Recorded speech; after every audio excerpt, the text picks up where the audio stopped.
Então, eu vou falar um pouquinho, né, desse curso, né. Esse curso ele tem duas fases, né, quer dizer, são 2 etapas, são distintas, né, na verdade elas podem ser feitas separadas, né. A primeira etapa é uma etapa que a gente faz aqui, né, à distância, e a segunda etapa a gente faz presencialmente lá na escola, né. Para fazer a segunda etapa, é pré-requisito fazer essa primeira, né, e pode fazer obviamente as 2 de uma vez só. Mas também tem aluno que não conseguiu fazer a segunda etapa na primeira vez e acabou fazendo depois separado, então não tem problema nenhum fazer isso. São 12 horas de aula, essa primeira etapa, que a gente vai cobrir toda essa parte mais teórica, né, eu vou mostrar algumas coisas práticas, assim, um pouco, também, mas o presencial é uma oportunidade da gente estar lá trabalhando com um sistema que está calibrado, com um monitor, né, de referência e tudo, quer dizer, é bem interessante, porque também a gente botar a mão na massa e fazer coisas práticas ali na hora, né. Claro que isso aqui é um curso de não é um curso completo de colorista, né, isso é uma coisa que demora muito, mas esse curso eu desenhei ele para a gente ter uma uma fundação muito forte, sabe. Quem faz esse curso e quiser seguir a carreira mesmo, já vai partir de uma fundação bem forte que vai ajudar bastante, porque a gente vai falar muito de teoria de cor e de técnicas também que são muito práticas, né, como é que a gente pega um sinal, por exemplo, e a gente equilibra ele de uma maneira muito fácil, sem ter que ficar dependendo de lute, nada disso. Eh, e também a gente vai lidar com o espaço de cor expandido da Vinci, um monte de coisa, né. O que eu acho que é um diferencial, assim, é que como eu trabalho com isso já há 22 anos, eu como colorista sênior, eu trabalhava antes, mas eu já tenho muita prática, então eu tem várias etapas que a gente pula, sabe, que a gente não eu vou abreviar para vocês, não é que a gente vai pular no sentido de não ensinar, mas, assim, simplesmente eu vou abreviar, porque tem muita coisa que você pega, por exemplo, no YouTube, que o pessoal ensina, que na verdade na prática da vida do colorista a gente não usa, né, porque a gente já tem outras maneiras de fazer as coisas, né, então, não é um curso de manual também, tipo, não eu não vou pegar o manual do DaVinci e vou falar de cor, sabe. Eh, como é que a gente vai operar o DaVinci, não é isso, é um curso que a gente vai operar, mas bem prático em relação ao trabalho do colorista. Então, é bem legal. E, assim, é um curso que serve para todo mundo também, para fotógrafos, para qualquer pessoa que está metida com arte, que queira aprender um pouco mais de cor, editores, né. A formação do colorista ela é muito ampla, assim, é muito diversificada. Tem colorista que veio de fotografia, tem colorista que veio de edição, tem colorista que veio de até de pintura. Eu treinei uma colorista que trabalhou comigo até hoje trabalha, mas já há muitos anos, que era pintora e ela ouviu falar dessa coisa de trabalhar com cor para cinema, ela ficou interessada e eu treinei ela, dei aulas particulares, treinei ela durante 1 ano e meio e ela ficou trabalhando comigo. E, assim, essa é uma formação que, como eu falei, é muito diversificada.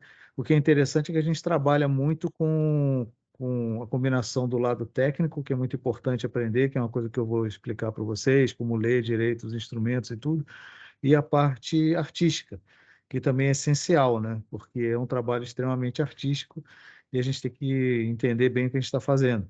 Inclusive essa coisa da influência psicológica que as cores têm nas pessoas é muito importante, que é para a gente fazer a cor para influenciar mesmo da maneira correta, quer dizer, você não vai querer fazer a cor de um filme de suspense botando cores que sugiram, assim, romance, essas coisas, né, não dá certo. E é basicamente isso. Eu vou passar aqui eu fiz uma apresentaçãozinha, eu vou passar um filme antes, que mostra o impacto que as cores têm no emocional das pessoas, para as pessoas que nunca enxergaram as cores direito, né. Então vamos começar por aí. Deixa eu compartilhar essa tela aqui.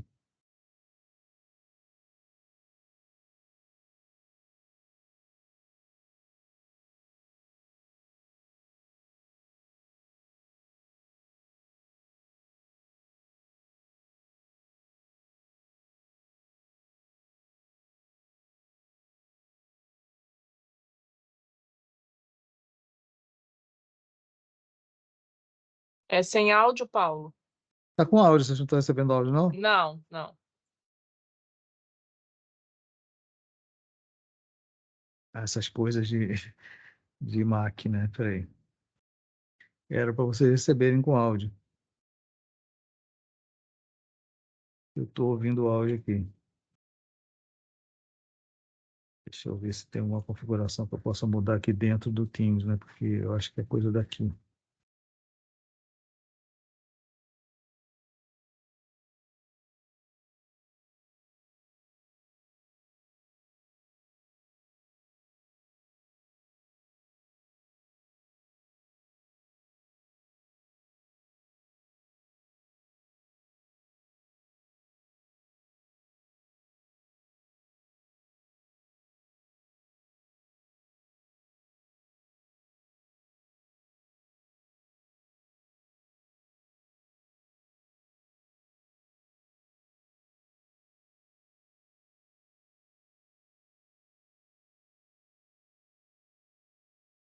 Vamos ver se vai funcionar agora. Estava pedindo atualização de um driver aqui.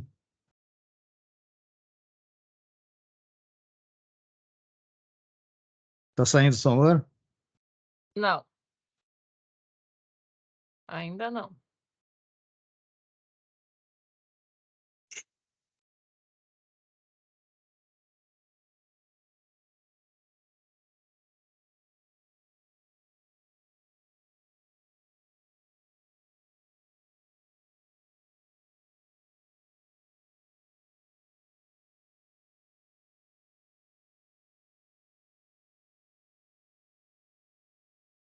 Só um minutinho, desculpa, pessoal. É coisa de configuração mesmo, né?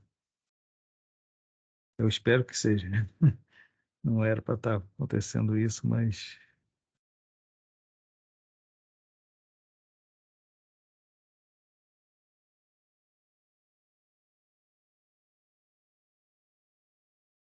vou fazer uma coisa. Eu vou sair rapidinho, vou voltar, É porque isso que eu ia falar. Eu acho que que se você pode sair e voltar, ser, funciona. pode ser o driver aqui. Então, Isso. até daqui a pouquinho. Tá.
Só mais um minutinho que o instrutor já vai retornar, tá?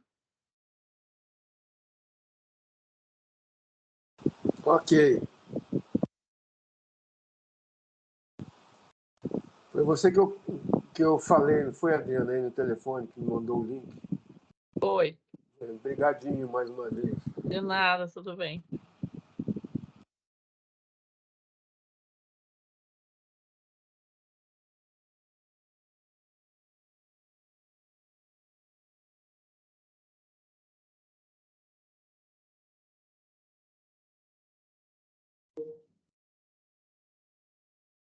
Vamos lá, vamos ver se vai funcionar agora.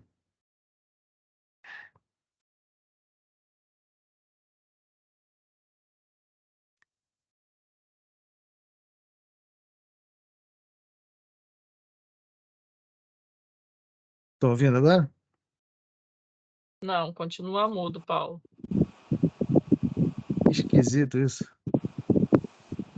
Tem algum Estranho, né? link que a gente possa. O problema é que não dá para passar pelo chat, porque eles estão como convidados. Tá dando, pelo menos aqui na minha tela, tá dando vai e para, não tá fluindo. Tá dando o quê? O vídeo não tá fluindo, sabe? Ele vai e para, Sei. vai e para, vai e para. Não sei se é isso mesmo. Não é questão de conexão, não, porque aqui é minha boa. Mas eu vou fazer o seguinte, é de necessário, na verdade, assistir todo, já que eu posso explicar o que está acontecendo. A gente tem uma coisa em comum aqui, são pessoas que elas são daltônicas, né? Quer dizer, elas não enxergaram a cor antes, e todas elas têm uma coisa em comum. A primeira é esse garotinho, a primeira coisa, lá, ele começa a chorar lá, que ele enxergou as cores a primeira vez, e ele tira o óculos imediatamente, né? Esse outro aqui, ele também começa a chorar, aí ele coloca os óculos lá, ele fica chorando. Esse aqui também, ele coloca os óculos, então está enxergando as cores pela primeira vez, são aqueles óculos, né, que possibilitam que as pessoas enxerguem as cores. E esse garoto também, ele também fica super emocionado, ele começa a chorar, ele tira os óculos. O que a gente tem em comum, e tem várias pessoas, né? Esse vídeo mostra assim essa reação deles, quer dizer, eles colocam os óculos, eles começam a enxergar as cores e todos eles choram, muitos tiram os óculos, não conseguem aguentar logo de cara. E o que que isso tem a ver com isso tudo aqui que a gente está falando? É o seguinte, da cor, né? De você enxergar cores. O que acontece com as pessoas que nunca enxergaram cores é que as cores elas são muito importantes para a gente, sabe? Tem estudos que falam que, né, que a informação visual ela representa 90% dos estímulos para o cérebro, né? Então, as cores também foram cientificamente comprovadas até relativamente pouco tempo, faz relativamente pouco tempo, que elas exercem uma influência diretamente pelo cérebro nas áreas que controlam as emoções, né? Então, o que essas pessoas têm em comum, no fato delas enxergar as cores como elas são, e elas todas choram, assim, elas não é porque elas estão, não é só a emoção de poder enxergar as cores pela primeira vez, é uma sobrecarga emocional, porque pela primeira vez o cérebro dela está transmitindo essas cores para os lugares que geram essas emoções. Então, eu vou falar um pouquinho sobre isso, né? Porque para a gente ter uma ideia assim de como é importante essa coisa, a gente trabalhar com cores na imagem, né? Então, o nosso cérebro, ele tem dois lados, né? Que é um lado esquerdo e direito. O hemisfério esquerdo é o hemisfério que controla a nossa parte prática, né? O simbólico, o lógico, a ordem, o objetivo, é a parte do cérebro nosso que gosta de trabalhar nas coisas mais metódicas, né? Na organização e tudo. E o hemisfério direito do cérebro é justamente o hemisfério que controla as emoções, que recebe as cores, que é o cérebro ligado à arte, à criatividade, né? Então, como colorista, nós temos que trabalhar com esses dois lados do cérebro. Tem muito artista, por exemplo, que não precisa trabalhar com com tecnologia e conhecer codecs e normas de apresentação de material e níveis de sinal, essas coisas todas, né? Isso faz parte do nosso trabalho como colorista. E o lado artístico, que é o lado que todo mundo gosta, que dá prazer, né? Esse lado organizacional não dá muito prazer, mas o lado artístico, que é o hemisfério direito, dá muito prazer, essa coisa da gente poder exercer a nossa criatividade, a nossa arte, a gente lidar com as emoções. Então, a gente tem que conviver com esses dois lados, sabe? É uma coisa meio difícil. É uma outra coisa, inclusive, que eu vou, na prática, mostrar para vocês como a gente administrar isso de uma certa forma para a gente não perder aquela... quando a gente tem aquela explosão de criação, né? Que a gente entra naquele... O americano chama de zone, né? Você entra naquela euforia de criar e você fica trabalhando, criando, e você não quer sair daquilo, que é muito prazeroso, né? Então, a gente tem que aprender a trabalhar com esses dois lados, porque são necessários, mas o que é interessante aqui para mostrar para vocês é o que acontece justamente quando a gente recebe informação visual, né? Nós enxergamos, né, as ondas de luz, as cores elas são formadas pela combinação, como eu vou explicar depois no curso, da luz, de vários tipos de luz. Essas luzes elas vão refletir nos objetos e o objeto vai absorver certas frequências de luz e a gente vai enxergar aqui os objetos estão refletindo de volta, né? Então, quando você está enxergando qualquer coisa, a gente tem aqui atrás do nosso olho, que é a retina, que é como se fosse o sensor de uma câmera, né? E essa retina, ela tem sensores YRGB, ou seja, nós temos sensores para luz, para intensidade de luz, de preto e branco, que são os sensores Y, né? E nós temos sensores RGB, assim como uma câmera tem. A câmera é uma tentativa de duplicar a visão humana, né? De replicar a visão humana. Então, a partir desse da nossa retina, quando a gente recebe essa informação nesse nosso sensor biológico, isso se transforma em eletricidade, né? E ela é enviada pelo nervo óptico, passa aqui pelo tálamo e ela vai para o córtex visual. Essa parte do cérebro é a parte que processa o que a gente vê. E aqui a gente vai ver que quando ela manda ela está mandando através de impulsos elétricos também para essas regiões do cérebro aqui, que são as regiões que tratam de como, o que e onde. Ou seja, quando você tem uma informação visual, você tem uma parte do cérebro que vai entender como que aquilo está funcionando, o que é e onde está acontecendo, né? E além disso, né, a gente tem justamente essa influência que as cores têm, que são processadas por essas partes do cérebro e faz a gente entender melhor, sentir melhor, né, assim, as emoções que as cores passam, né? Então, aqui essas são as pesquisas, né, recentes que mostram, a gente já sabia há muito tempo da parte da influência psicológica das cores, mas agora existe essa comprovação científica que através, né, desses aparelhos sofisticados, ela mede em tempo real aonde que cada cor está atuando em que parte do cérebro, né? Então, eu vou começar aqui falando do laranja, por exemplo. O laranja ele atua nesse sistema de recompensa do cérebro, né, que é responsável pelo prazer, necessidade de repetição de experiência prazerosa, né, e o efeito é um efeito de mudança, expansão e dinamismo, né. O laranja é uma cor muito interessante, né, a gente vai ver até mais um uso dela na cromoterapia, mas é uma cor ela é uma cor muito que representa várias coisas, ela representa amizade, ela representa dá até fome também, e um pouco de aceleração. Essas cadeias de fast food, por exemplo, usam muito laranja, né? Porque eles querem que você sinta fome, mas ao mesmo tempo você não fique lá conversando, né? Eles querem que tenha alta rotatividade. Então, o laranja é muito usado, uma cor nessas cadeias de fast food, de comida rápida. O rosa, ele já atua em outra parte do cérebro, né? Que é esse tegmentar ventral, que controla a sensação de recompensa pela saciedade de fome, sede e sexo, né? É por isso que o rosa é muito associado também a inocência, a prazeres, né? A feminilidade, o rompimento de preconceitos, né? O desejo de iniciar ações individuais.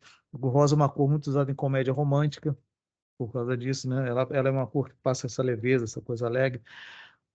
O amarelo, ele já atua também no sistema de recompensa do cérebro e ele passa a mensagem de transparência nas negociações, objetivo do lucro.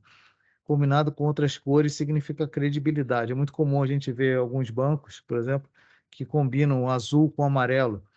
O azul é uma cor que ela realmente passa aquela sensação de confiança, né? E quando você mistura com o amarelo, fica muito forte, assim, para aplicações, para bancos, para essas coisas financeiras, né? Para passar a sensação de que você pode confiar neles, né? O amarelo é uma cor que ela é engraçada porque ela é muito associada também à alegria e tudo assim, à infância também, inocência, mas também ela pode ser associada à loucura. A tonalidade que a gente usa nas cores, ela vai influenciar muito, por exemplo, o nível de saturação, de luminância que você tem naquela cor básica, ela afeta diferentemente como você percebe ela, né? O cinza,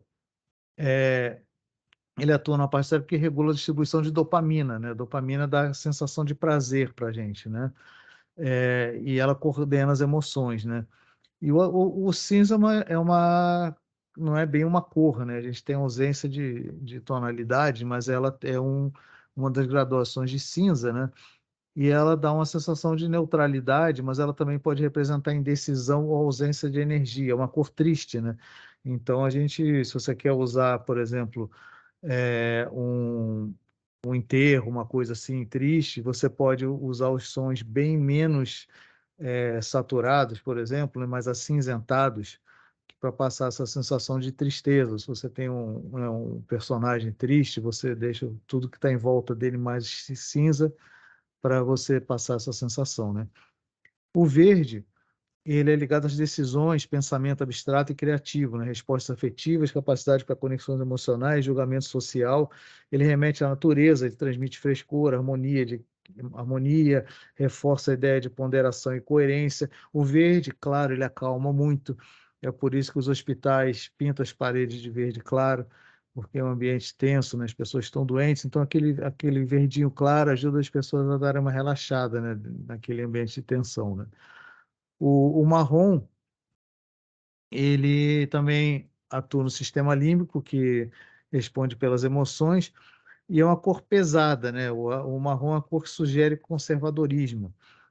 Inclusive, é, uma vez eu estava fazendo uma campanha política e o candidato apareceu com uma gravata marrom. Eu falei com ele: Isso é péssimo, né? Você não tem outra gravata, não? E ele falou: Não, só tenho essa. E aí o que eu fiz foi que na hora que eu fui fazer a cor, eu isolei a cor da gravata, né, que a gente chama de secundárias, né? E aí eu troquei a cor da gravata dele por azul para passar mais uma sensação de confiança, né? O branco, que é a combinação de todas as cores em termos de luz, ela atua justamente no outro lado do cérebro, né, que é responsável pelo pensamento lógico e pela comunicação, né? Então, a comunicação, na verdade, a competência comunicativa, ou seja, não é aquela comunicação criativa, aquela comunicação certinha, né? Então, o branco geralmente sugere pureza, né? Cria impressão de luminosidade, claro, porque é luz, transmite ideia de frescor e calma, e combinado com outras cores proporciona harmonia, ou seja, quando a gente tem essas cores que a gente tem mais branco, elas têm mais luminosidade, elas geralmente são mais harmoniosas.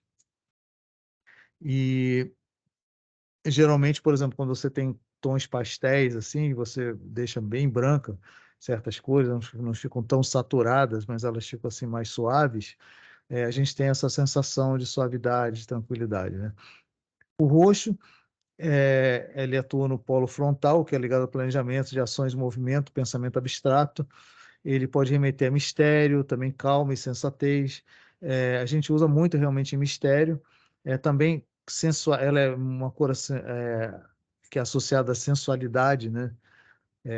Às vezes você vê, assim, por exemplo, filmes que você tem uma sequência erótica, uma coisa assim, eles usam muito o roxo para passar a sensação desse erotismo, né?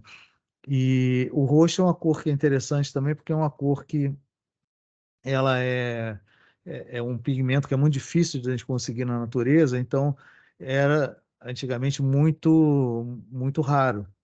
Então, geralmente, as pessoas que queriam mostrar o poder delas, elas usavam roxo. Geralmente, a realeza, a igreja, usava muito roxo para passar aquela ideia de que aquelas pessoas eram diferenciadas, né? Que elas tinham capacidade de obter uma cor rara, né? Então, era uma maneira de se diferenciar. O vermelho, ele atua na amígdala e no núcleo accumbens, né? Que são estruturas ligadas ao prazer. O efeito do vermelho, né, que a gente sente é de emoção, dinamismo, sexualidade, virilidade, masculinidade, estimula também o consumo de alimentos, né? Então, o vermelho é uma cor que é muito associada à velocidade, assim, como eu estava falando, dinamismo, e por isso que esses fabricantes de carros esportivos, tipo Ferrari, assim, eles gostam muito de usar vermelho, porque o vermelho passa a sensação de velocidade mesmo estando parado, né? Você vê um carro vermelho parado e um carro branco parado, o mesmo carro, a mesma marca, mesmo modelo, o carro vermelho vai dar a sensação de que ele é mais esportivo, que ele é mais veloz, né? Inclusive, esses eventos usam o tapete vermelho para acelerar as pessoas, né? Foi usado pela primeira vez para isso, para as pessoas não ficarem parando. Assim, o tapete vermelho é para eles saírem andando logo. Claro, passar por ali, vai tirar foto hoje em dia e tudo, mas assim, não é para a pessoa ficar parada ali. O vermelho é para você sair andando. E é uma coisa, uma cor também que é associada assim à atenção, né? Ela chama muito atenção, até o sinal vermelho, né? Perigo, associado ao perigo, associado ao poder também. O preto, que é a ausência total de cor, né? De luz, ele age na amígdala, que regula o comportamento sexual, agressividade, medo e memória emocional, né? O preto, o escuro, geralmente sugere mistério, curiosidade ou superioridade, além de nobreza e distinção. Quer dizer, por isso que a pessoa se veste, usa um terno preto, às vezes, para passar aquela ideia de distinção. E muita marca também usa o preto para passar essa coisa, essa ideia de que é uma marca distinta, né? O azul, ele atua no córtex pré-frontal e ele, em tom escuro, ele relaciona seu poder, mas nos tons mais claros ele provoca a sensação de frescor e higiene. Ele está ligado à produtividade e sucesso. O azul escuro, como eu falei, em combinação com o amarelo, por exemplo, ou não, ele é muito usado em empresas financeiras para passar a sensação de que você pode confiar o seu suado dinheirinho para investir naquela empresa. E também tem vários bancos, né, que usam o azul e também os executivos usam muito, sabe? Executivo assim que está em cargos muito altos costumam usar gravatas azuis ou ternos azuis porque passam essa sensação de confiabilidade, né? E essa coisa da influência das cores, ela é aplicada também na prática, por exemplo, em cromoterapia, né? Que o uso das cores acaba estimulando no nosso cérebro certas áreas que acabam sendo usadas para curar certas doenças ou para melhorar a saúde das pessoas, né? Então, o vermelho, como eu falei, como é uma cor que ela acelera, né, que ela dá essa sensação de força, ela aumenta a disposição física. Então, quando você está muito exposto ao vermelho, você passa a ter essa sensação de que você tem que se mexer, tem que andar rápido, você está bem disposto, né? O laranja, que também é uma cor de energia, tá? E tem outra coisa também, né? Em relação ao laranja e ao azul, que eu não falei, o laranja é uma cor quente, a gente considera cor quente, né? E eu vou falar sobre essa coisa, né, de temperatura de cor também no curso. O azul já é uma cor fria, né?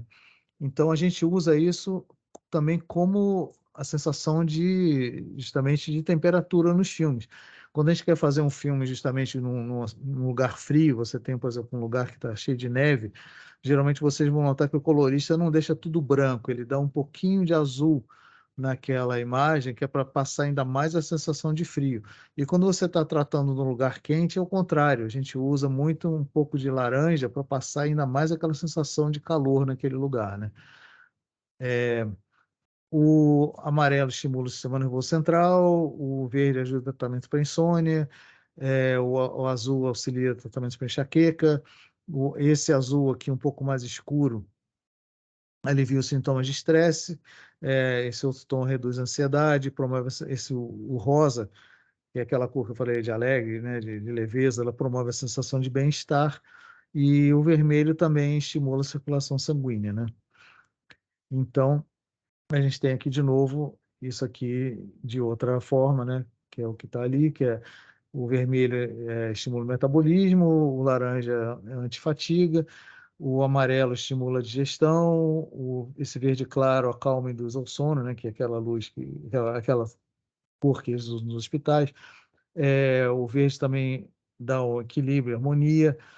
O azul diminui a ansiedade, quando combinado com o rosa, que fica um magenta assim, ele passa serenidade e tranquilidade, e o rosa estimula os sentidos, né? Então, eu vou passar um outro filme aqui, que embora vocês não... Eu vou até parar aqui, gente. Embora vocês não tenham som, não precisa, porque o som é só música aqui. Mas esse filme aqui, ele é uma condensação de cenas de vários filmes com as emoções que foram desenhadas, essas cores, para passar essas emoções, né? O trabalho do colorista é o último trabalho da cadeia da fotografia, né? Nós não fazemos parte embora nós sejamos da pós-produção, nós não fazemos parte, por exemplo, da equipe de edição. Nós, na verdade, fazemos parte, de certa forma, da equipe de fotografia. Nós estamos ligados aos diretores de fotografia, nós trabalhamos com eles e não com os editores. Então, toda essa parte de cor no cinema não parte só da gente, né? Ela começa com a direção de arte, também, de preferência, os coloristas participam desse processo criativo também, mas todas essas cores que a gente vê nos filmes, elas são pensadas, né? E aqui tem várias aplicações práticas nos filmes dessas cores que eu falei brevemente, e vocês podem dar uma olhada qual foi a ideia de usar essas cores, para que emoção eles quiseram passar, né? Então a gente começa com inocência e vai para frente, e vai mais para frente aqui, né? Com outras cores.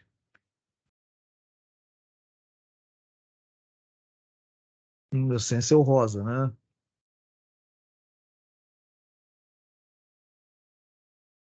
Também passa a sensação de doçura, feminilidade, né?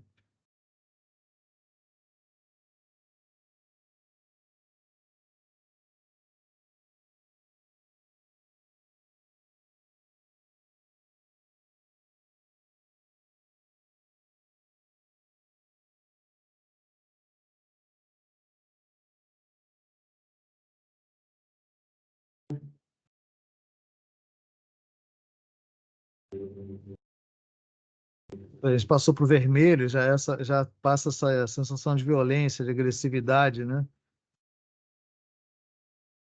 É, paixão. A gente passou ali pelo calor, né? Também aí. A gente passou pelaquela cena lá do 2001, justamente quando o computador fica louco, que o astronauta vai lá desligar ele. Então, a cena de perigo, o Kubrick usou vermelho para passar essa sensação de perigo. A gente usa muito isso também, né? O laranja também pode ser associado à sociabilidade, né? Amizade. Falei calor, né? Também, né? Que é a cor quente.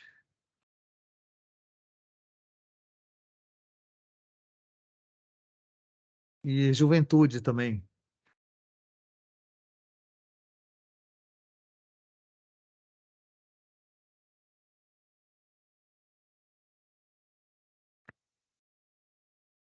O amarelo, essa parte de loucura aí, ele é muito usada, né? No Iluminado ali, o Kubrick, na hora que ele surta lá, que ele vai quebrar a porta com o machado, ele meteu um amarelo, né?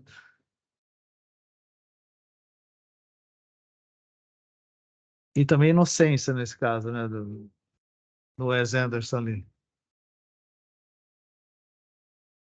O verde é muita natureza, né?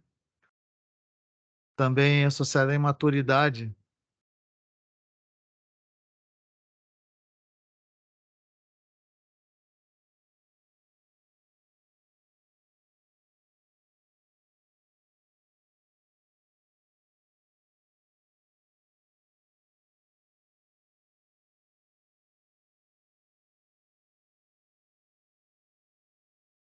O azul ele já passa a sensação de calma, né? Também. A distância. O azul é uma cor muito cerebral também, então é muito usado em filme de ficção científica, né? É como uma cor fria também a gente usa muito para doença. O roxo, né? Ele é muito usado para fantasia também.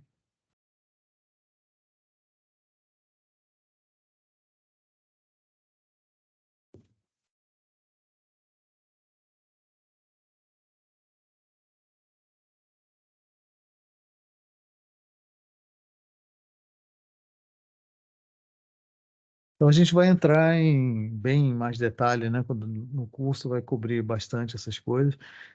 Vale comentar também que essas cores elas são baseadas nas cores, na percepção que a gente tem no Ocidente das cores, né? E essa percepção ela vai mudar um pouco no Oriente.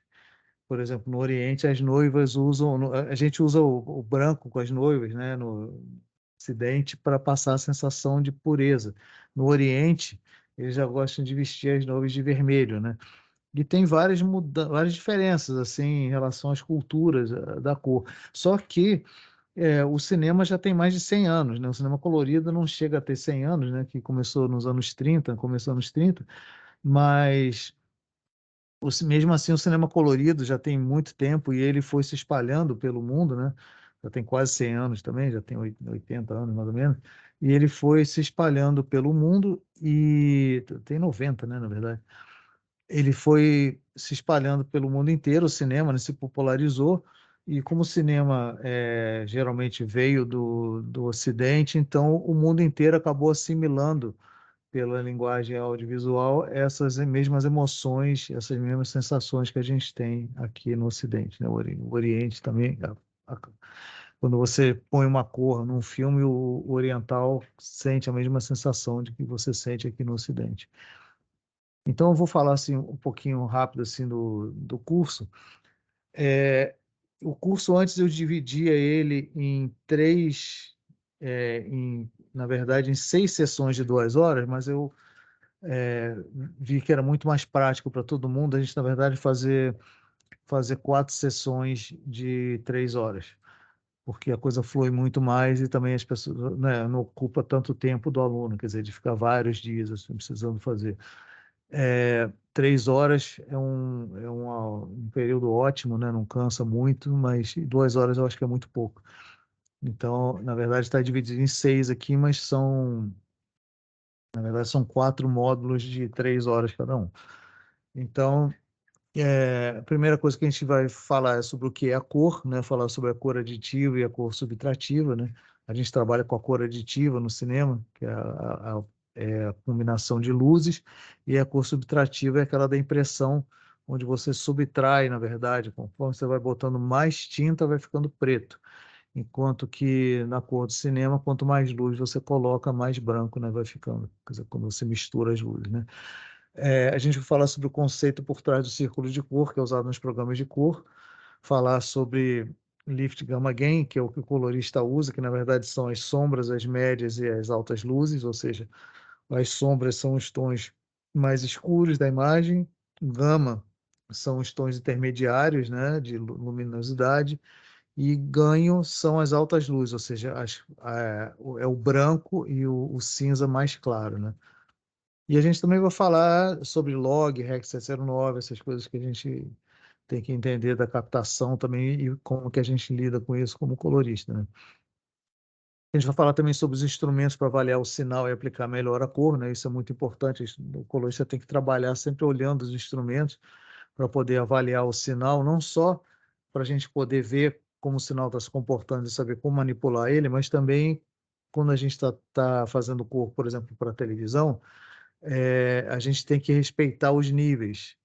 Existem níveis que a gente tem que respeitar, porque senão, se o material for, por exemplo, ao ar na televisão, se não tiver com os níveis certos, esse sinal acaba não servindo, né? Aí o departamento de engenharia da televisão vai dizer que está fora do padrão e vai rejeitar. Então, a gente tem que entender direito, usar os instrumentos para saber quando está deteriorando a imagem, quando está clipando, essas coisas todas. A gente não consegue ver isso só pelo monitor, né? A gente tem que estar trabalhando sempre com os instrumentos em conjunto.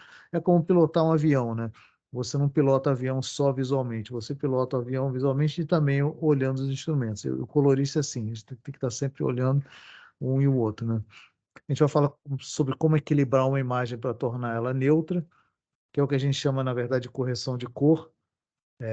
O trabalho do colorista criativo a gente chama de color grading, né? Quando você dá uma paleta de cor específica para a imagem, para você não só dar um efeito artístico, como também esse efeito psicológico. Mas a primeira etapa de todo o trabalho, ela envolve na correção de cor em si. Então, a primeira a gente vai equilibrar uma imagem para depois a gente tratar ela. Geralmente é assim, a gente não pega uma imagem e já vai dando logo uma cor exagerada. A gente primeiro equilibra, deixa ela neutra para depois a gente poder trabalhar nela, né?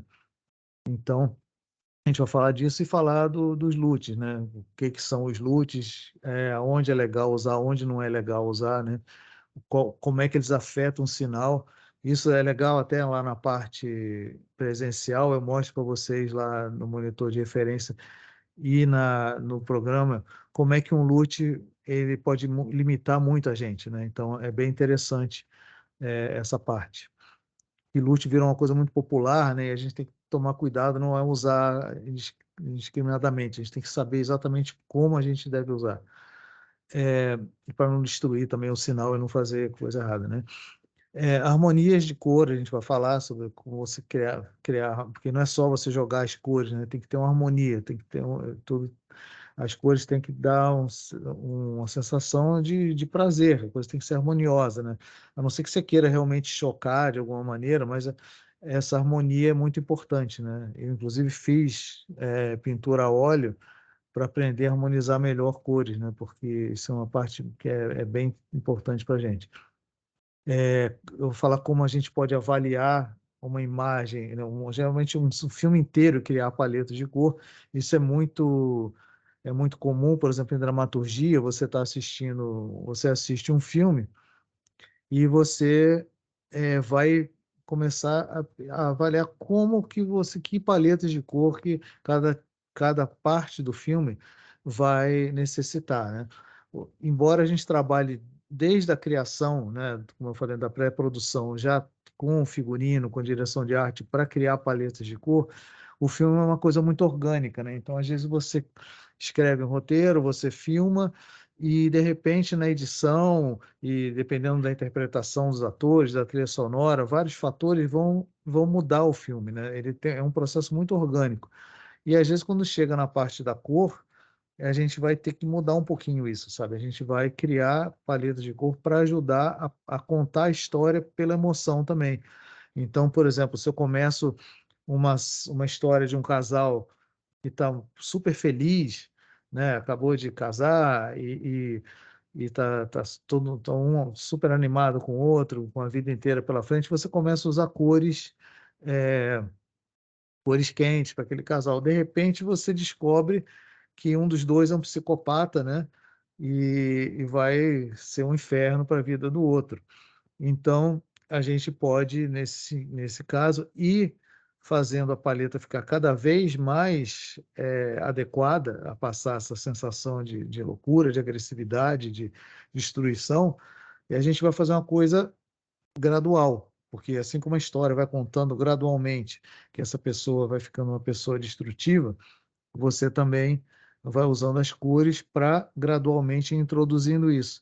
E a gente vê isso claramente, por exemplo, quando você pega uma mesma imagem, você pode pegar uma imagem, por exemplo, de um homem se aproximando de uma mulher numa praia, a mulher está sozinha na praia, aquele homem está se aproximando, dependendo da paleta de cor que você usa, aquilo pode parecer uma sensação de que, puxa, é o melhor amigo dela, o namorado dela que vai encontrar com ela, por uma coisa super feliz, mas pode parecer também que aquele cara é um serial killer que vai pegar e vai assassinar ela.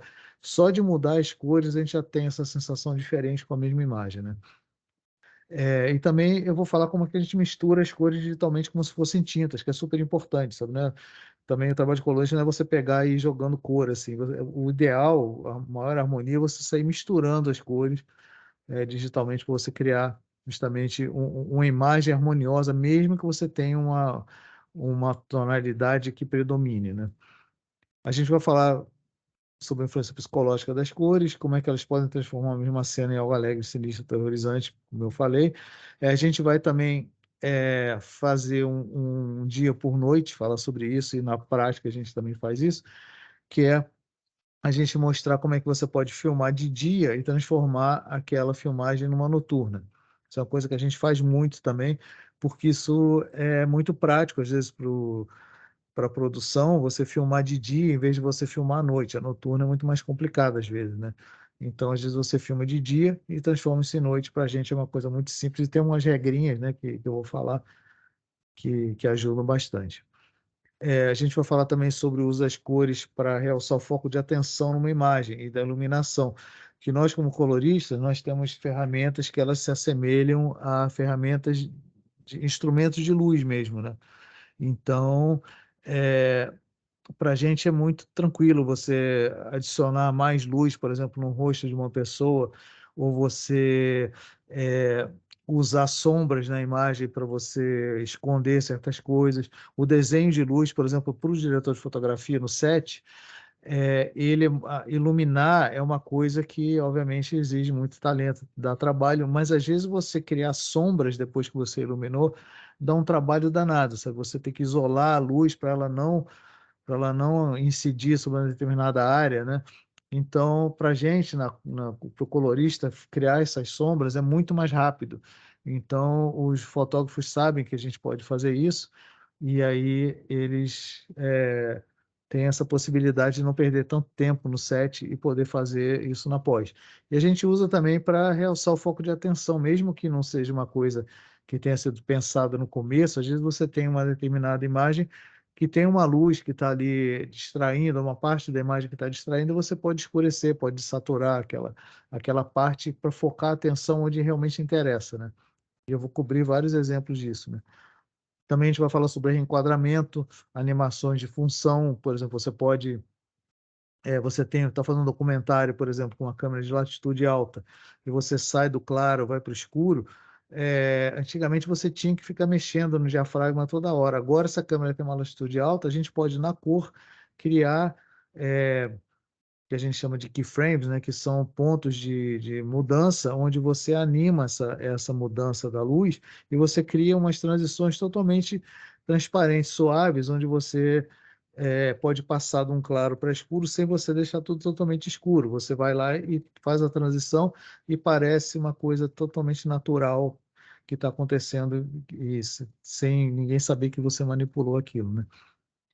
A gente também vai falar como simular o mundo real na criação e substituição de céus, por exemplo, né? Às vezes você está filmando num dia nublado, mas você pode pegar e botar um céu limpo ali. Se o dia às vezes está nublado, você vai também esquentar, você vai mudar as sombras, vai parecer que é um dia ensolarado mesmo, né? E ao contrário também, às vezes você está num dia ensolarado, mas você quer passar uma sensação de uma coisa deprimente e você vai mudar aquilo. Agora a gente pode mudar justamente, substituir um céu, substituir várias partes da imagem. Hoje em dia a gente tem ferramentas incríveis no DaVinci, né, que é o que a gente vai usar, que fazem isso para a gente. Eu vou falar justamente dessa coisa, da progressão da paleta durante o filme, como eu falei, para ajudar a contar a história. A gente também, como é que a gente vai analisar a intenção da fotografia e direção de arte. Isso é uma coisa que é muito importante, porque a gente trabalha no mundo ideal com o diretor de fotografia do lado, né? Mas nos projetos de baixo orçamento, por exemplo, que não tem uma verba para pagar um fotógrafo, o fotógrafo tem que fazer outros trabalhos, né? Às vezes também por uma questão de planejamento também, às vezes atrasa uma entrega e o fotógrafo não está mais disponível, né? Então a gente tem que o ideal é a gente se comunicar com o fotógrafo de qualquer maneira, mas o fotógrafo não estando presente, e se a gente não tiver acesso a ele, a gente tem que saber entender qual foi a intenção da fotografia. A gente tem que entender de onde veio a luz, né? De onde veio essa luz? Como é que eu vou enfatizar isso, né? Então a gente tem que entender essas coisas para a gente poder melhorar a fotografia sempre. Nosso trabalho sempre esse a intenção, é melhorar a fotografia original, né? E como é que a gente colabora com esses departamentos também? Como é que a gente escolhe um estilo certo para cada tipo de trabalho, né? Então, a gente cobre bastante coisa nessa parte teórica, né? E no módulo presencial, né, a gente vai trabalhar com os espaços de cor expandidos, né, que é o ACES, o DaVinci Wide Gamut, né? Eu vou explicar o que que é isso, né? A gente no modo teórico, eu vou falar sobre espaços de cor também, sobre o número de bits, essas coisas todas. Mas na parte presencial, a gente vai ver na prática como é que funciona esse tipo de coisa, um ACES, um DaVinci Wide Gamut. E a gente vai também ver como é que a gente escolhe o espaço de cor correto para cada tipo de trabalho e workflow. Porque a gente tem vários espaços de cor que a gente pode escolher hoje em dia, né? E a gente vai trabalhar com o que for o melhor para o tipo de projeto, para o tipo de entrega, para o tipo de captação, isso tudo, né? A gente vai analisar a estrutura, a organização, os tipos de node, né? A cor no DaVinci ela não é feita com layer, ela é feita com um negócio chamado node. Vocês vão aprender o que é um node, como é que ele se interliga e como é que a gente pode usar vários tipos de node, que tem o serial, paralelo, o layer, outside, splitter, combiner, compound nodes, todos são nodes que você usa para você conseguir efeitos diferentes. Quando você está fazendo uma cor, por exemplo, você não faz a cor toda no node só. Você vai dividindo, eu vou mostrar para vocês, inclusive, aonde que a gente deve dividir em nodes, onde que a gente começa a divisão, para você poder não só ter um controle muito mais sofisticado, com esse tipo de ligações que você consegue com os nodes, como também você separar as etapas, porque se você está fazendo uma cor complexa, por exemplo, de uma cena, onde você tem ajustes, por exemplo, só no tom de pele, você tem ajustes em determinados pontos da imagem, você tem sombras, você tem uma série de coisas que você vai fazer separadamente. Se a gente separa isso em cada uma dessas funções em um node, você tem sempre como voltar atrás e fazer pequenos ajustes, porque você sabe exatamente onde você mexeu. Se você faz tudo no node só, fica muito mais difícil de você fazer pequenos ajustes, porque você não tem nem como desligar aquele node para você ver a diferença do que você fez ali. Então, fazendo nodes separados, por exemplo, se eu mexer na saturação da imagem, por exemplo, eu posso fazer num node separado. Se eu mexer no tom de pele no outro node, eu posso ligar e desligar só aquele node, mantendo o resto do trabalho de cor, para eu ver a diferença, ver como é que aquilo está atuando, né? Então, a gente também vai falar sobre o uso da carta de cor na filmagem, né? Porque é legal, a carta de cor ajuda muito a gente a poder equilibrar uma cena, né? Se foi usada a carta de cor, não quer dizer que a carta de cor vai dominar o nosso trabalho totalmente, mas ela dá uma referência muito boa, dá um ponto de partida muito legal. Porque tem certas coisas, por exemplo, que o colorista, se ele não tem uma referência, ele não sabe. Tem uma cena que eu sempre mostro assim, para os meus alunos presencialmente, que é uma cena de uma moça que está usando uma blusa verde muito clarinha, sabe? Pouca saturação mesmo, um verde muito claro. E se você não tem uma referência, às vezes você acha que aquela blusa é branca. A tua tendência, se você nunca viu aquela imagem, é achar que aquela blusa é branca e você vai tentar corrigir a cor da blusa para ela ficar neutra, né? Quando a gente está fazendo essa correção de cor. Mas se você tem uma carta de cor, ela vai mostrar para você que aquela blusa, na verdade, é um verde muito claro. Então, eu vou ensinar como usar uma ferramenta que tem no DaVinci para analisar uma carta de cor automaticamente e já acertar as cores por ela, para você ter um ponto de partida, né?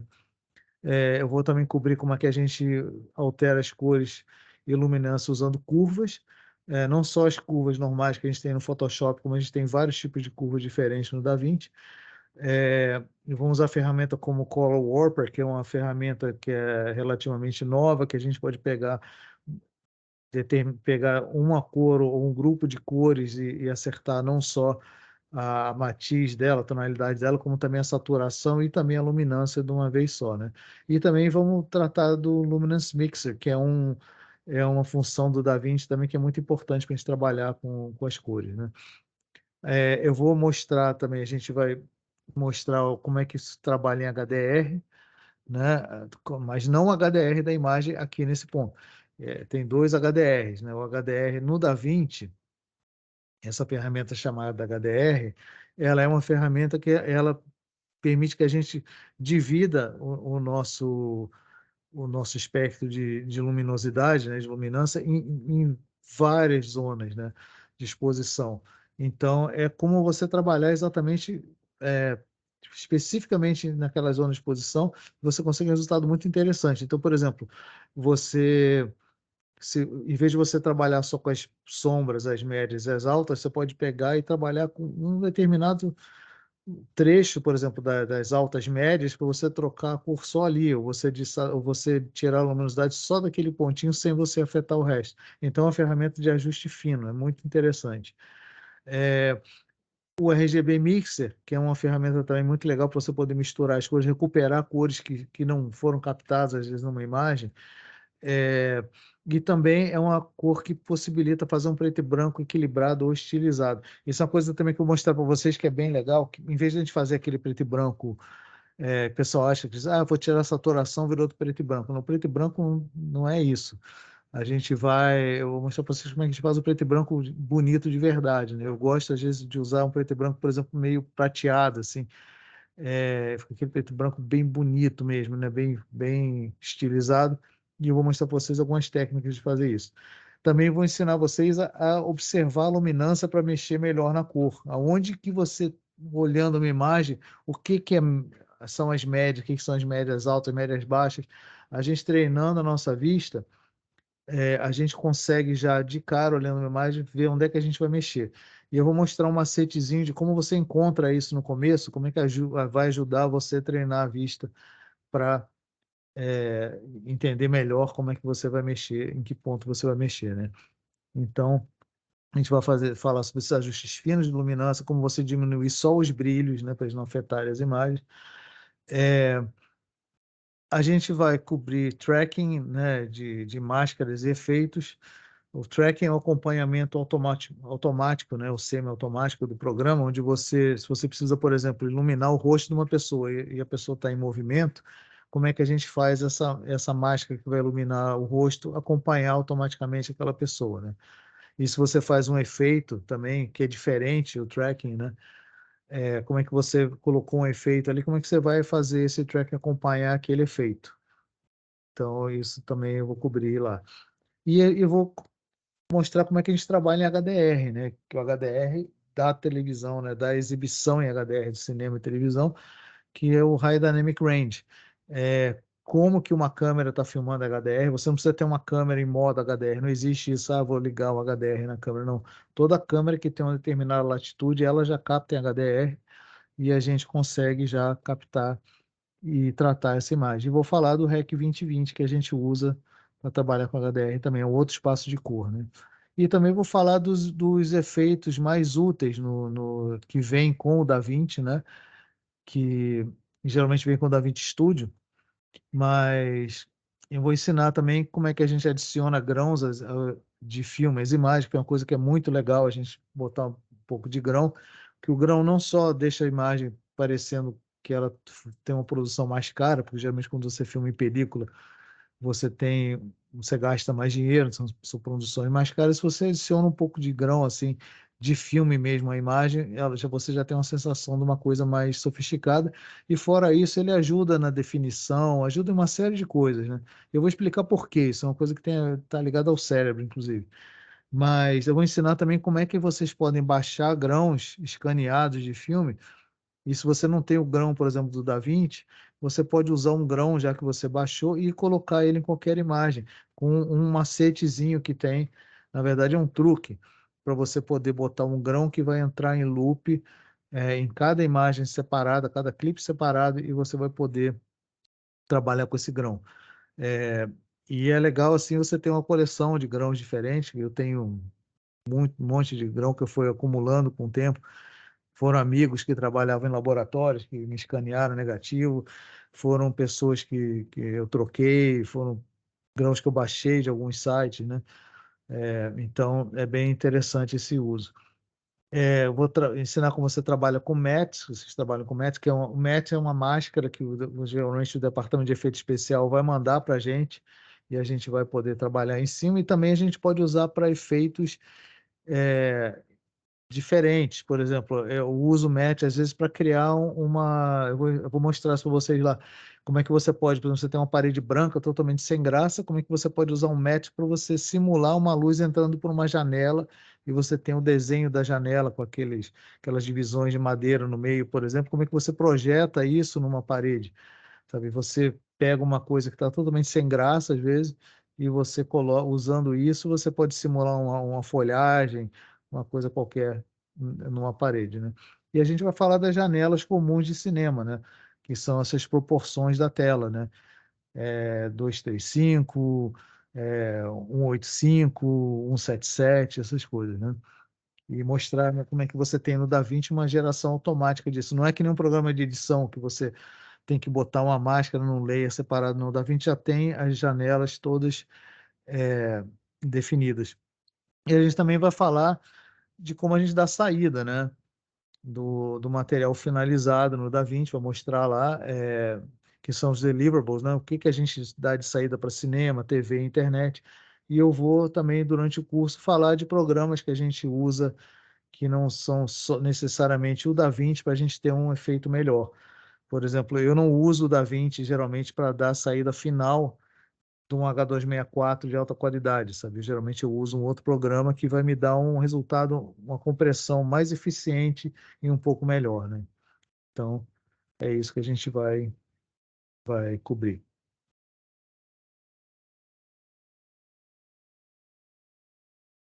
Então, eu queria saber se vocês têm alguma dúvida sobre o curso, né? Agora é hora de perguntar.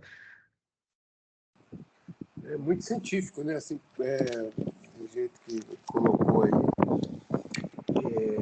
Deu para ver, eu na minha coisa empírica, né? Eu venho de edição de imagem, como eu cometi coisas aí que você falou, tipo fazer preto e branco era tirar a saturação mesmo Aham. e quebrava o galho ali e resolvia, na verdade, né? Porque a gente não tinha muito recurso ali numa edição. Mas está muito sofisticado. Eu fiz um curso lá com aquele pessoal lá do pessoal aí do Rio, lá do Lido, que Sim, que dá o curso dá um curso. do DaVinci, né? Deu para ter uma ideia dos nodes, assim, Aham. mas assim, o node abre caminhos, mas ao mesmo tempo é super complexo, né? A hierarquia dos nodes, ele Sim, facilita você desconstruir, mas ele é uma especialidade, né? A gente vê esse trabalho hoje em dia é um métier muito específico, sim. muito rico.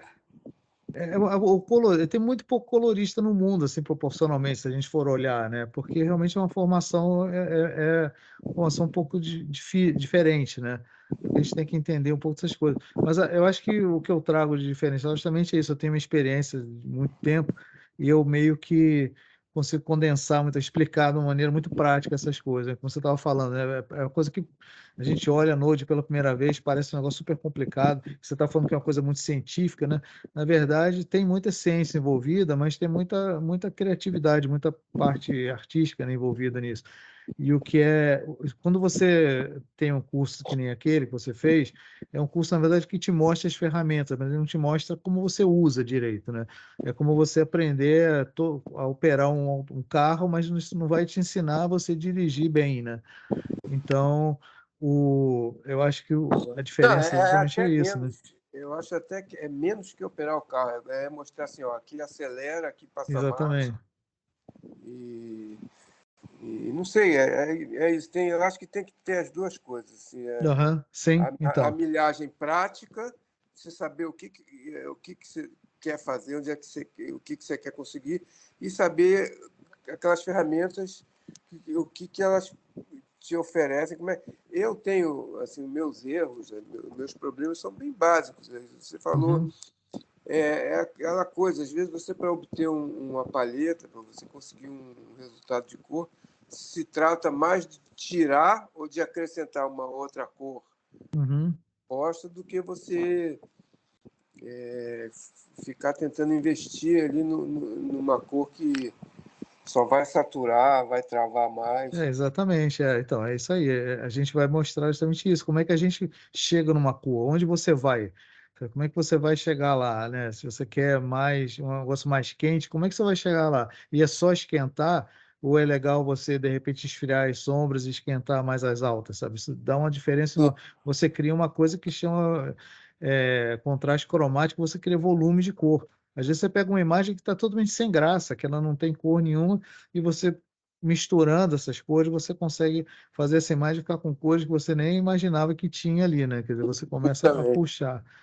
E é isso, né? Assim, a gente tem as ferramentas e a gente vai mostrar justamente na prática como é que usa, né? Para que que serve, né? Por que que você vai usar um Node paralelo? Por que que existe um Node paralelo? É uma coisa que você pode aprender lá no Node paralelo, acessado, mas na prática ele não é. O uso do Node paralelo na prática é uma coisa muito específica, né? Que você vai não é necessariamente porque existe só aquela função. Você vai fazer aquilo para você poder obter um resultado que você não conseguiria obter de jeito nenhum se você não usasse ele, né? E assim vai. Tem várias maneiras de você trabalhar. Também a gente vai cobrir muito essa coisa, né? Como é que você vai... Por que que você vai usar, por exemplo, as rodas de cor ali? E por que que você vai usar um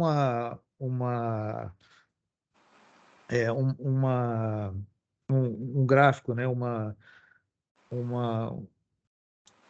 uma curva, né? Por exemplo, cada um tem sua função correta, sabe? Quer dizer, sua função correta não, específica, né? Então, às vezes você vai precisar tirar, como você está falando, você quer chegar numa cor, mas às vezes você precisa desaturar uma determinada cor.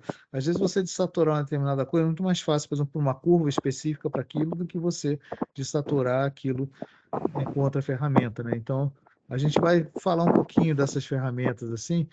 E acho que é isso que é legal, passa a ter uma base de onde você vai trabalhar, como que você vai trabalhar, depois você aprendendo esse básico, como é que isso acontece na prática, é bem importante. Outra coisa também que eu vou falar é sobre essa coisa da arte, né?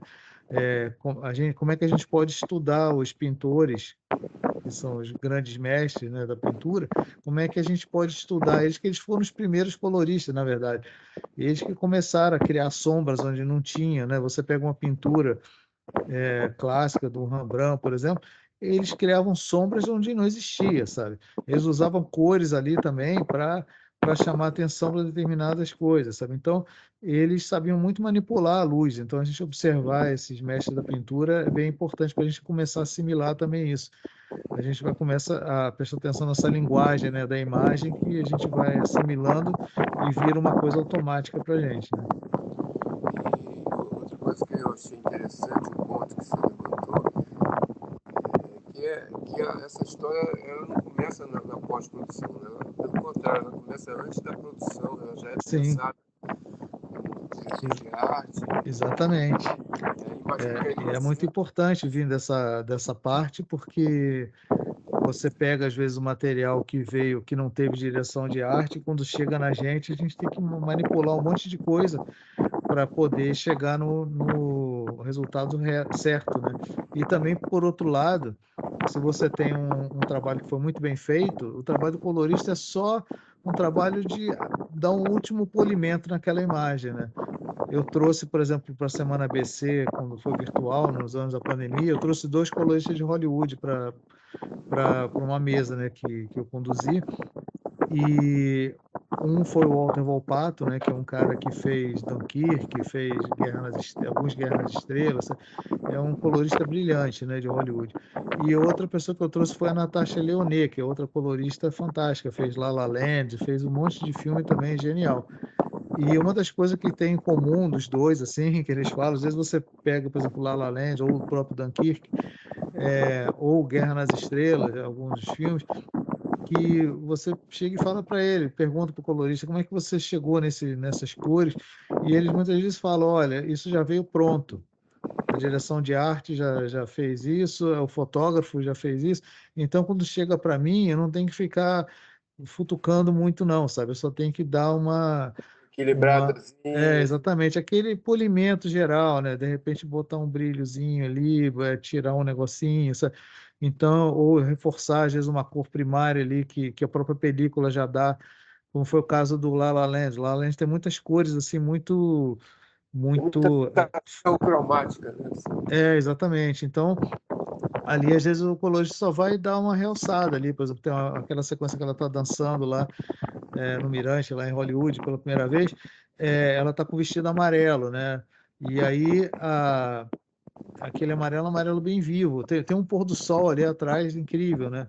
Também entardecer, né? Nem pôr do sol, entardecer até meio com tons de lilás. E aquilo ali já está impresso basicamente no filme. Então é só você pegar aquelas coisas ali às vezes, e realçar, né? Dar uma equilibrada para não ficar também tão às vezes artificial, ou você às vezes quer dar esse ar hiperrealista. Mas tem câmeras, também tem sensores, por exemplo, tem câmeras que nem a Alexa. A Alexa é uma câmera maravilhosa, né? É a melhor câmera de cinema que existe. Mas ela, um dos segredos da Alexa ser tão boa para tom de pele é que ela tem uma sensibilidade muito grande no vermelho. Então, às vezes, você tá trabalhando com a Alexa e se aparece um hidrante, por exemplo, na cena, aquele hidrante vai saltar à vista, sabe? Ou uma placa de pare, né? Uma coisa assim. Então, você vai ali e você dá uma suavizada naquele vermelho, né? Então, é muito isso. O trabalho da gente é muito pegar e equilibrar, fazer com que a coisa fique agradável de assistir, né? Agora, transportando assim para a realidade brasileira, né? Você falou que tem um problema de workflow, né? Sim, Que eu acho que é igual em áudio também. Todo mundo acha que na mixagem resolve. Não, Uhum. na cor eles trabalham, isso aí vai ficar beleza. Como é que está a cena em geral? Assim, tá muito desorganizado ainda. Tá triste, viu, Paulo? O negócio tá. Porque custa caro, né? Para quem tem que levantar o financiamento, quem tem que prestar conta do dinheiro, vai gastar uma grana aí. Então, eu acho que Mas não é isso por aí, não. É o não, contrário, tá? assim, fazer mal, fazer errado é caro. Pois é. Então, é Consertar é mais caro. barato você se programar e fazer bem feito e depois não ter problema do que você viver com essa mentalidade de conserta na pós. Porque consertar na pós sempre é mais caro, sabe? Porque ou você vai ter que contratar alguém de efeito especial, ou você vai ter que passar horas na cor para você consertar. Então, essa coisa, aquele curso de workflow, o que é interessante justamente é isso, né? Que a gente fala dessa coisa da gente entender um pouco o workflow do começo até o final para justamente não fazer um negócio errado, não começar errado, né? E infelizmente, assim, para o meu trabalho, eu tenho muito cliente que trabalha bem, entrega um negócio legal e eu não tenho dor de cabeça, mas tem muita coisa que vem assim tão ruim que eu passo muito mais tempo consertando o defeito do que eu passo fazendo o meu trabalho, né, de lapidar a imagem, de fazer a coisa ficar mais bonita, né? Então, é realmente um problema isso. E a gente, quem é colorista, tem que entender de fotografia também. É uma das coisas que a gente tem que entender, porque a gente trabalha com fotografia, né? E até é legal um exercício para todo colorista fotografar mesmo, fazer fotografia amadora, né? Fotografar para aprender essa relação da luz também, né? Praticar, na verdade, né? Essa relação da luz, da imagem, tudo. E a gente, infelizmente, tem muitas pessoas que não estão com a formação também muito boa, muito completa, e acham que o equipamento faz tudo. Um grande erro que eu vejo muito, chega muita coisa para mim dessa maneira, é o pessoal achar que você pode filmar no escuro sem luz, porque o marketing do equipamento é uma coisa terrível, né? O fabricante chega e fala, não, essa câmera aqui, ela filma no escuro, aí você não precisa mais de luz. O próprio fabricante vende isso para você. Você não precisa de luz com essa câmera. Mas você nunca vai ver um escuro bem feito se ele não for bem iluminado. Você pode ver todo filme bem feito, bem fotografado, para você fazer uma cena escura, tem muita luz, sabe? Então, são coisas que às vezes eu recebo material que a pessoa não sabe disso, não tem essa experiência, e me entrega um material sem sinal nenhum, sem iluminação, achando que eu posso fazer aquele negócio ficar maravilhoso, como se ele tivesse sido super iluminado, né? Então, a gente tem os nossos limites também, né? E a gente, né, até com essa coisa que eu mencionei, o negócio do número de bits no curso de workflow, nesse curso do DaVinci a gente vai falar sobre isso também. É muito importante saber se a gente tem um material bom para a gente poder realmente puxar as cores certas, né? Puxar, deixar aquela imagem bonita, porque se você vem com material que não tem essa informação, não tem o que fazer. Hoje mesmo eu estava trabalhando num filme que ele é muito escuro, é um filme de terror. E eu estou dando o passe final, né? Esse filme já está quase pronto, mas tem muita coisa que estava tão escura nesse filme que não tem sinal para trabalhar, sabe? Então ali eu chego num limite que a imagem não é, mesmo sendo filmada no Alexa, que foi o caso, a imagem tem suas limitações técnicas, né? Então, se você não tem muito sinal ali, seu sinal quase não tem informação e é escuro, e você tenta ir para um lado que você tenha que mexer muito naquele sinal, aquele sinal vai quebrar. Ele não vai te dar o resultado que você teria se você tivesse muita informação. Então, acaba que você fica prejudicado nesse sentido. Vamos lá. Semana que vem que começa, né? Segunda-feira, isso. Eu acho que sim, eu tenho que ver direito mas está lá no site, né? Então é isso. Não Pô, é isso. queria Só tinha... agradecer. ninguém mais participou. Assim. Tinha mais gente aí. Posso fazer uma pergunta? Claro. O modo prático ele começa depois do modo teórico terminal ou Sim, ele começa tem até um intervalozinho, e aí depois a gente faz. O modo prático é diferente, né? Que não é prático, na verdade, é presencial, né? O prático seria se a gente tivesse computadores para todo mundo. Infelizmente, a gente não tem, né? Mas o modo presencial, a gente vai estar lá trabalhando, né, no estúdio lá da gente, com monitor, com tudo ali na hora, e mexendo na hora, em tempo real, na prática, que é uma coisa que, infelizmente, a gente não consegue fazer pela internet. Até porque a gente precisa ter um monitor de referência, né? Eu vou enfatizar a importância disso. Vocês vão ver na prática como é importante ter um monitor de referência calibrado, né? Mas esse modo prático a gente organiza em 2 sábados separados, que assim são 6 horas direto lá, então é muito mais prático, né? Assim, do que a gente fazer também durante a semana, né? É mais fácil para todo mundo. Já tem Tá esses sábados? tudo lá no site. Uhum. Que eu dei uma olhada no site, não só dizia o início do... Não tem lá as datas, não? Olha, eu não achei. É sábado 29 de abril e 6 de maio. Então tá aí, a Adriana. A Adriana que organiza, ela sabe muito bem, né? Inclusive, a gente teve, né, alunos que não são do Rio, né, que vieram, né, para o curso para fazer aqui, né? E Paulo, Adriano, pagamento com desconto até amanhã, correto? É essa Adriana que sabe. Exatamente, até as 24, até a meia-noite de amanhã. Tá bom, obrigado, Adriano. De nada. Então é isso. Se vocês não tiverem mais pergunta nenhuma, eu queria agradecer a presença de vocês e espero vê-los no curso. Tenho certeza que vocês vão gostar. Todo mundo que faz gosta muito e passa a ter uma visão bem mais ampla assim do nosso trabalho, né? Então é isso. Obrigada, Paulo. Obrigada a todos. Obrigado a você, Adriana. Obrigado a todos vocês. Boa noite. Boa noite. Obrigado a vocês e até lá. Um abraço. Um abraço. Tchau.